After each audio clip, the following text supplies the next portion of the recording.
Welcome to Charity Therapy, the podcast where we explore the ups and downs of the nonprofit sector and answer your burning questions.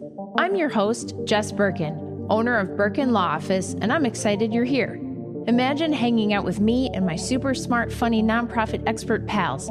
You get to ask them anything about your nitty-gritty nonprofit life and get their wisdom for free. Whether you're a seasoned pro or just strapping on your nonprofit boots, we're here to share stories and remind you you're not alone on this journey. So get ready to join the conversation and bring me the tough questions. I ain't scared. Ready to rock? Let's dive in. Hey, yo! Welcome to this episode of Charity Therapy. I'm your host, Jess Birkin. Here, as always, is my co-pilot, Megan. Hello, hello. How's it going? It's going pretty good. I'm excited to be traveling soon. Yes, you're off to somewhere tropical. Actually, Yep. We're off to somewhere tropical, but it's going to be great. Working from the beach. Yeah. It's going to be great. Yep. Gonna be great. Usually we call it F off February, but now it's F off March. Yeah, close enough. It works. All right, so before we go into vacation mode or work beach mode. Deep work retreat. Yeah, there you go. That's the legit sounding version.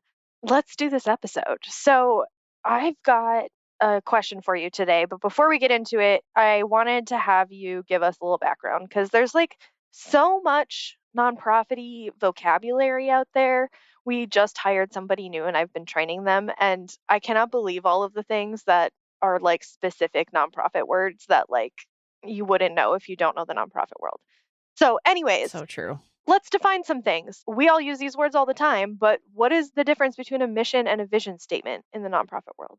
Okay, so this is a good one because I feel like people do get these confused. So the vision is like the highest level. Like you are up in the sky looking at everything from the very top. What is it that you envision? You're changing the world in a way that will result in what? So for like a animal rescue, it might be that like your vision is a world where no dog is unloved. I don't know. If you are doing food security, it might be our vision is that every person in the state of Minnesota has healthy, nutritious food available to them every day. Now, our mission is like the next level down. What do we do that leads us towards accomplishing that vision? Because it's probably not realistic that we are personally going to affect every individual who needs food in the state of Minnesota. So what is our role in moving the ball forward towards that vision? So in a food security organization, it might be that we focus on children. It may be that like, families with young children are where we can make our big impact. So our mission relates to feeding families specifically. Or like our vision might be related to like no dog goes unloved. And our mission is to rehome as many dogs as possible in the Tri-County area. You know what I mean? Like, it's just like it's the next layer down is what we're going to do. And then if you go beyond that, okay, now we have strategies. How do we accomplish that mission? And then below that, we have tactics, which build our strategies. So it's kind of like a pyramid or a ladder that moves down with specificity. So just hearing you talk about this, I actually have a quick follow-up question before we go into the listener question. In your opinion, are missions supposed to be accomplishable? Sorry, did I open a can of worms? That is a can of worms, Megan. Like, that's a whole other episode about like the nonprofit industrial complex. Because yes, your mission should be accomplishable. If you have a mission to save the snails from extinction, then you need to like make that happen. So if your mission is to save the snails, I always like to use save the snails. I don't know why. But there's a particular kind of snail and you want to save it from extinction, then you should do that. And that should be accomplishable in your lifetime or in 2 lifetimes or whatever. There is a thing, though, where that puts you out of business. And so I think that is a philosophical question that a lot of nonprofit groups need to think deeply about, because you should be able to accomplish your mission. Some problems are so big that they're very hard to solve, like food insecurity.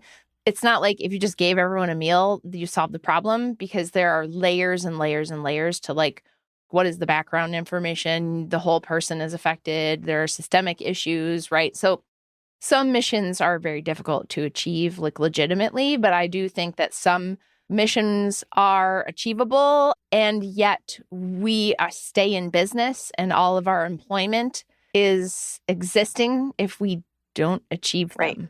So I do think that that is a loaded question, and that's like a whole other topic for a whole other discussion. But I was just pulling that out because it's like the vision is something that it's a vision, right? It's not easy to achieve. It is something that like we can believe may be true, but it is not a like next step. It's like 50 steps down the line, right?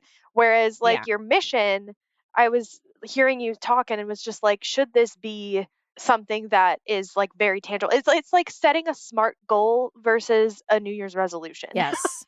I'm like, are we just sort of like gesturing at something that is bad and that we are working on? Or is there like a tangible end point? Anyway. I mean, I think that is a beautiful conversation. It makes me feel like I'm back in grad school talking about these things in an academic setting and loving every second, because those are really important questions.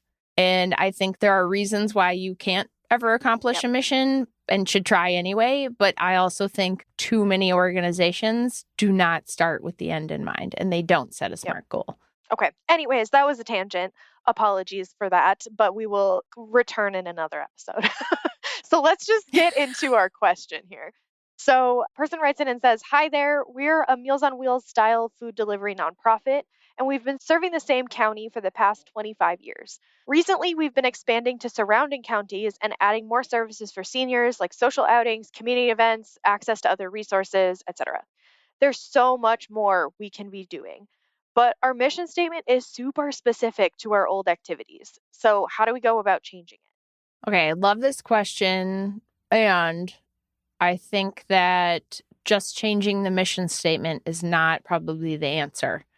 This is reminding me of the episode that we did with Justin Beganik, because when you change your mission, that's like a core element of like your brand and your marketing and all of the words you say and the story you're telling. And so just to kind of like be like, well, we're just going to change our mission language is sort of like that shouldn't exist. And that's not mutually exclusive from everything else.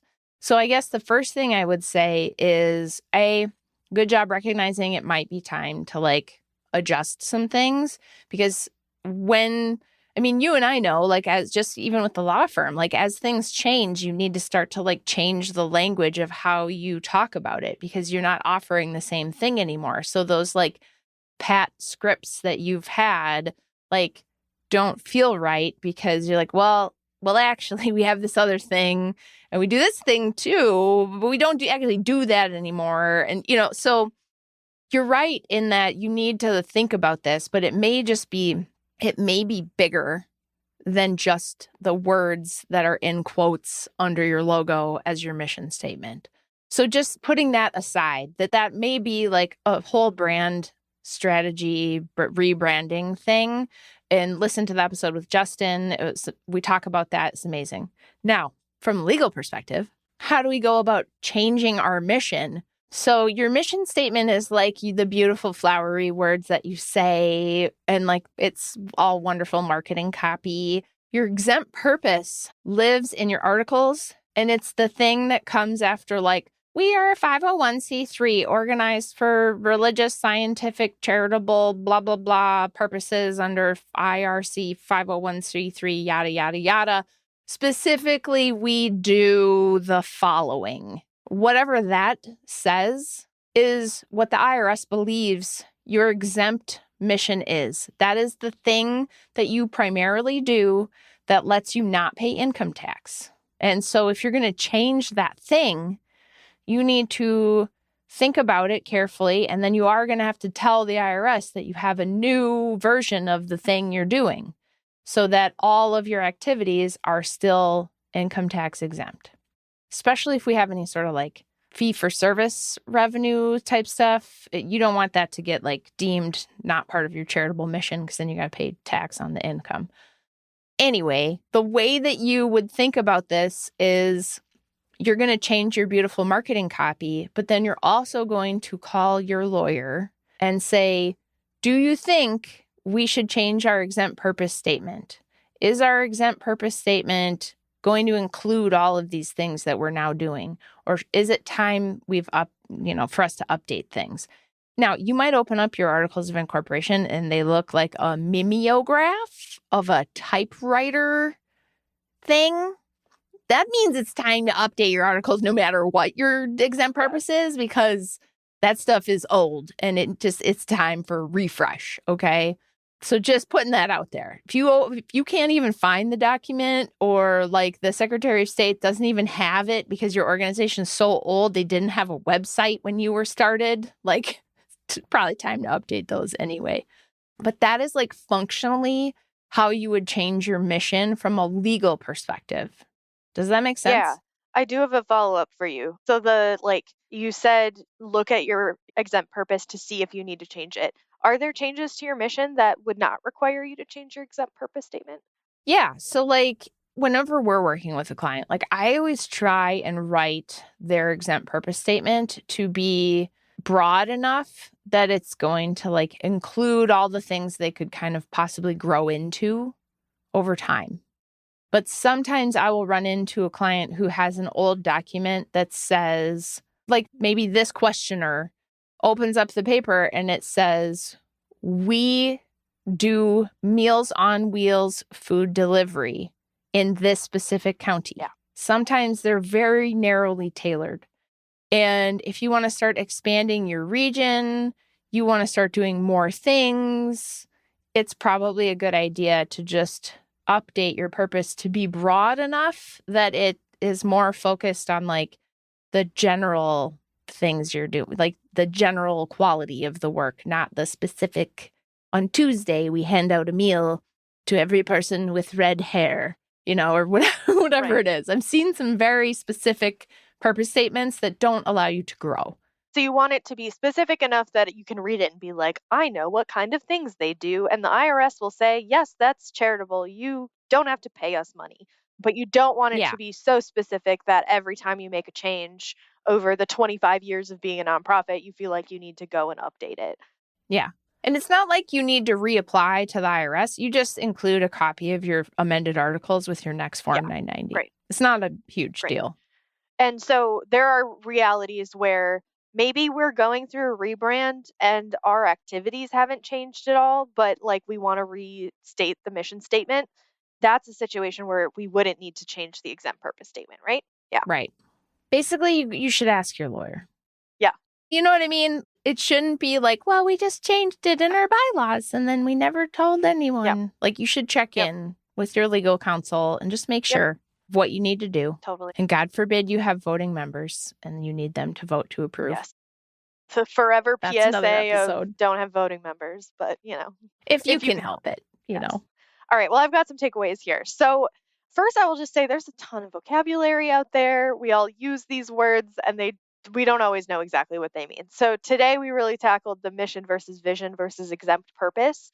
All of those are kind of circling around each other, but your mission and vision are things that you are talking about what your organization is trying to work towards and do. And then your exempt purpose is the way that you phrase it to the IRS so they believe you should be tax exempt. And sometimes those statements will impact each other. Another thing that we should talk about in this episode and actually in a future episode is like how you choose what your mission statement is. Is it something you can accomplish? Is it not? Why is that? Like these are all big questions about nonprofits, but they're absolutely worth examining if you are thinking about changing your mission statement. And we didn't really say this, but the other thing I will just say is that like things change over time. Like the question asker had 25 years of their nonprofit and they are seeing more needs that they can fill and they're expanding their activities. And that's a great thing.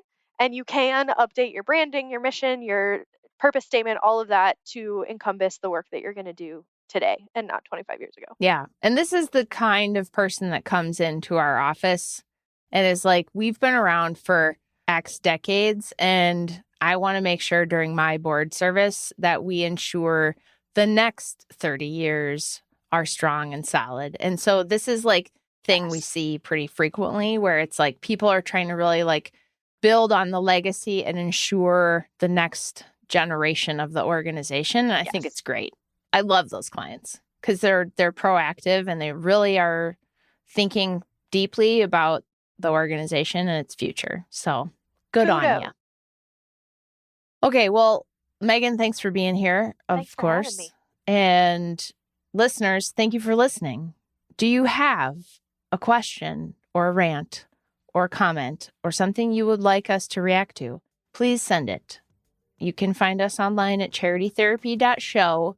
In the meantime, if you know someone who also thinks the industrial nonprofit complex is messed up, share this episode with them. And we will see you next time.